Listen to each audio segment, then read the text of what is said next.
Opposed, no. The resolution is adopted. Resolution number 1214, Mr. Garbarino. Legislative resolution memorializing Governor Andrew M. Cuomo to proclaim April 30th, 2016 as Tai Chi and Qigong Day in the state of New York in conjunction with the observance of World Tai Chi and Qigong Day. On the resolution, all those in favor signify by saying aye. Opposed, no. The resolution is adopted. Resolution number 1215, Ms. Joyner. Legislative resolution memorializing Governor Andrew M. Cuomo to proclaim May 2016 as Maternal Depression Awareness Month in the state of New York. On the resolution, all those in favor signify by saying aye. Opposed, no. The resolution is adopted. Resolution number 1216, Mr. Santa Barbara. Legislative resolution memorializing Governor Andrew M. Cuomo to proclaim April 2016 as Autism Awareness Month in the state of New York. Mr. Santa Barbara, on the resolution. Thank you, Mr. Speaker. Today I'm very proud to support this resolution proclaiming April as Autism Awareness Month in the state of New York in conjunction with National Autism Awareness Month. Each April for the past 5 decades, National Autism Awareness Month has elevated awareness and educated the public about autism and the issues faced by families affected by autism in our communities. Autism is one of the fastest growing developmental disabilities in the country, and there's a crisis for support services that needs our attention this month and every month. According to the Center for Disease Control and Prevention, 1 in 68 children in the United States are living with autism, and at some point that will be 1 in 68 adults. Autism is a spectrum disorder, meaning every child on the autism spectrum is different, with unique needs, but also unique talents that we as a community should embrace. My son Michael was diagnosed at age 3, and he's made significant progress thanks to the awareness in the community and resources in the community. Places like Crossroads Center for Children in my hometown of Rotterdam, the Wildwood School that he attends in Schenectady County, and also support from Schenectady ARC and all the ARCs, and the Autism Society of the Greater Capital Region, also in the city of Schenectady. And even employment has made significant progress thanks to awareness. Places like Puzzles Bakery in the city of Schenectady that employs those on the autism spectrum as well. As a father of a teenage son with autism now, over the years, the challenges we have faced have changed, and those affected with autism, parents also see the same challenges change from year to year. I've met many parents as a legislator and as a parent myself, and they all agree getting the right services at the right time is key and is a top priority. For adults on the spectrum, having enough independence to engage the community on their own terms is key. The complexity of the spectrum is represented by the Autism Society Awareness Ribbon, a pattern of interlocking pieces and bright colors. Creating greater public awareness will help us recognize the need to take action not only in the state, but also at the federal levels of government. And today I'm very proud to support this resolution proclaiming April as Autism Awareness Month in the state of New York, and I encourage all my colleagues to support this as well. Thank you. On the resolution, all those in favor signify by saying aye. Opposed, no. The resolution is adopted. Mr. Morelli.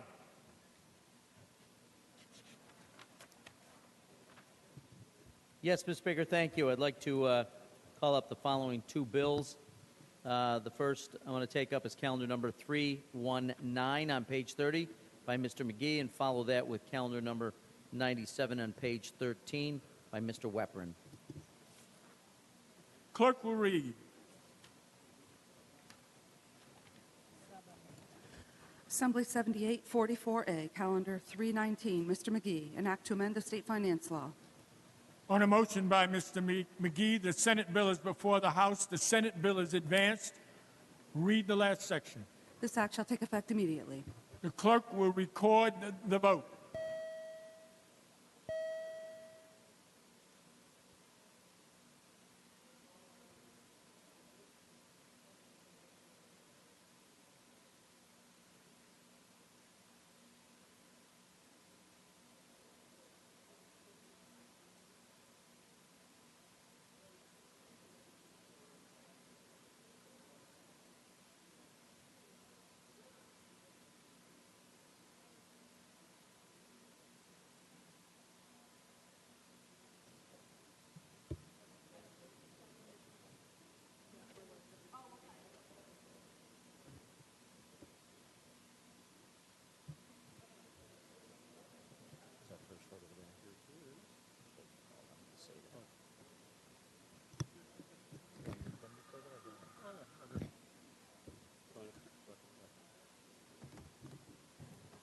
Mr. Morelli. Yes, sir. We just want to remind people this is our first vote of the day. Our first vote of the day for a while. So let's cast it cheerfully, energetically, and move along. The first vote of the day. Please, members, if the sound of our voice, please come to the chamber and vote. And if you are in your seats, please vote. Thank you.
Are there any other votes? Announce the results. Ayes 109, noes 3. The bill is passed. Mr. Morelli. Yes, thank you, Ms. Speaker. Members, if I might just remind folks that the quicker we get into committee meetings and the quicker we get out, the quicker we can finish our work for the day. With that, I'd like to ask members of the Housing Committee to move to the Speaker's conference room. Mr. Wright is prepared to lead members of the Housing Committee to the Speaker's conference room. Housing Committee, Speaker's Conference Room. Members of the Housing Committee, Speaker's Conference Room.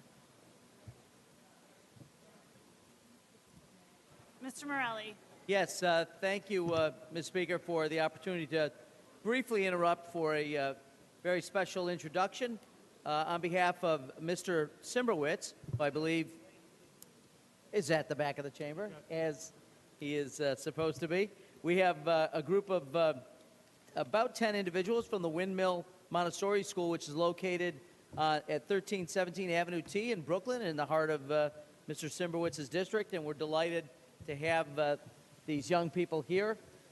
They are here to observe the proceedings and to watch the legislature in action. I know Mr. Simbrowitz is proud to have them. If you'd please extend the cordialities of the House to this fine group. On behalf of Mr. Simbrowitz, the Speaker, and all the members, we welcome you all to the chamber, extend the privileges of the floor, and hope you enjoy today's proceedings. Thank you so much for joining us.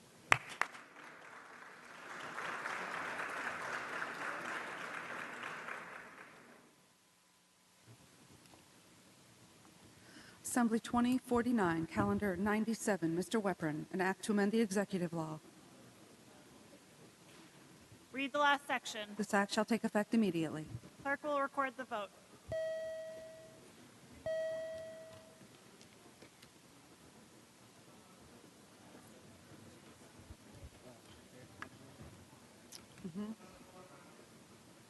Mr. Weprin to explain his vote.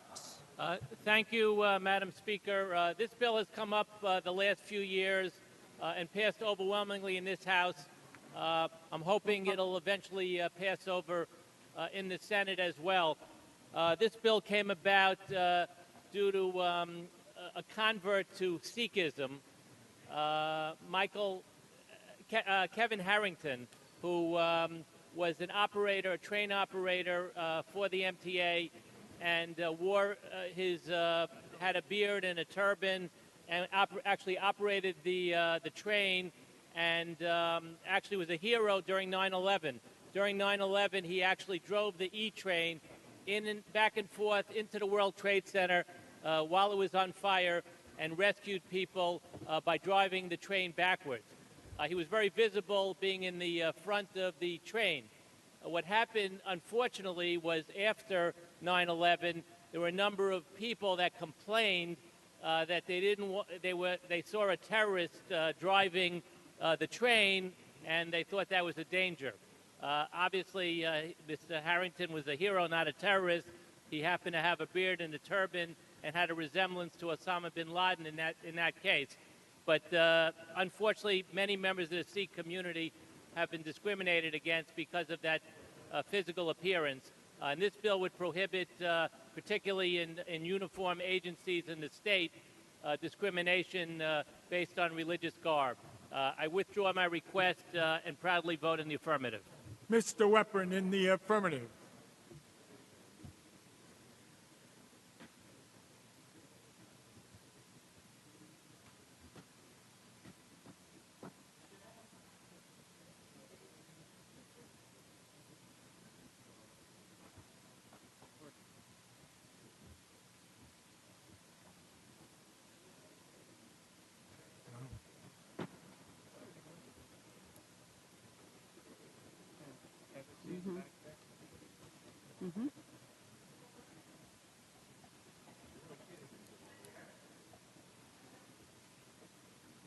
I never kid.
Are there any other votes? Announce the results. Ayes 106, noes 1. The bill is passed. Mr. Morelli.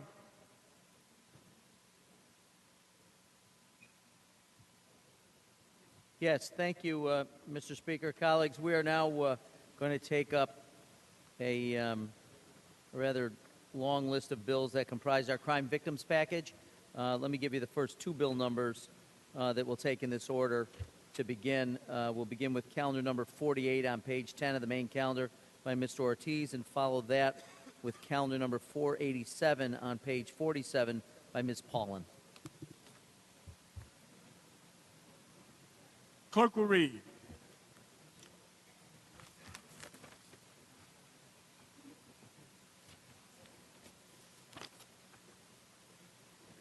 Assembly 1097, Calendar 48. Mr. Ortiz, an act to amend the executive law. An explanation is requested, Mr. Ortiz. Of course, Mr. Speaker. The purpose of this bill is to clarify the definition of necessary court appearance so that victims may be reimbursed for travel that is necessary as part of the court proceeding and to be present during the proceedings. Mr. McEvitt. Sponsor yield for a few questions, Will please. you yield, sir? Yes, Mr. Speaker. Sponsor yields. We need a little quiet, please. We're on debate. If you got to talk, go outside.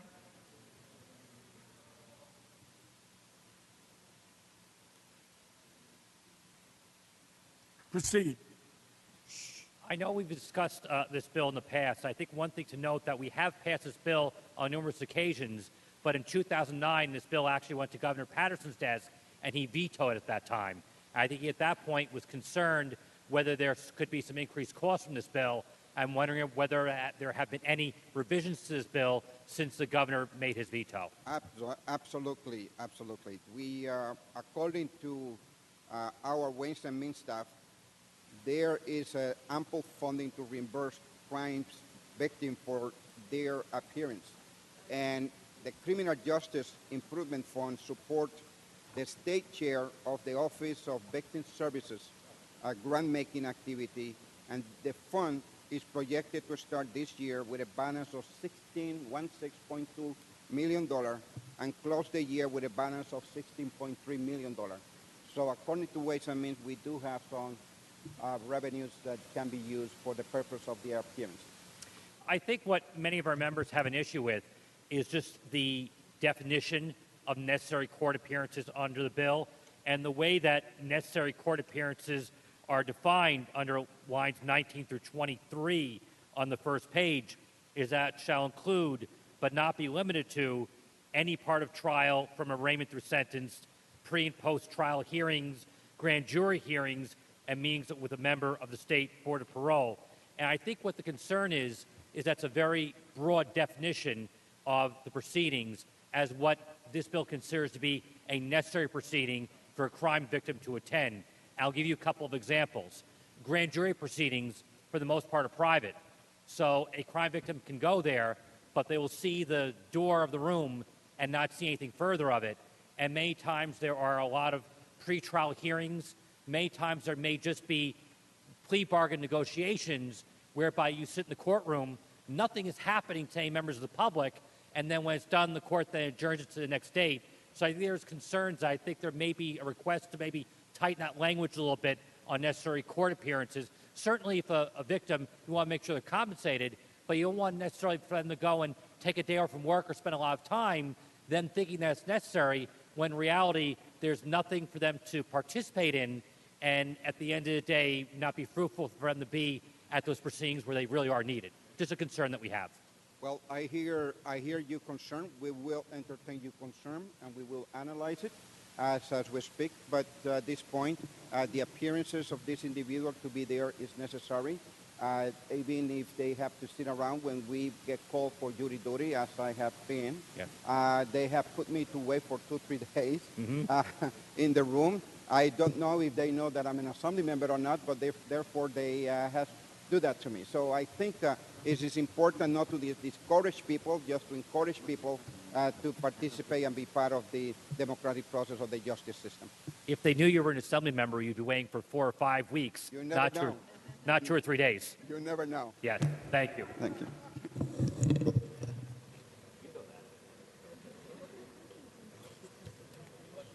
Read the last section. This act shall take effect immediately. Clerk will record the vote.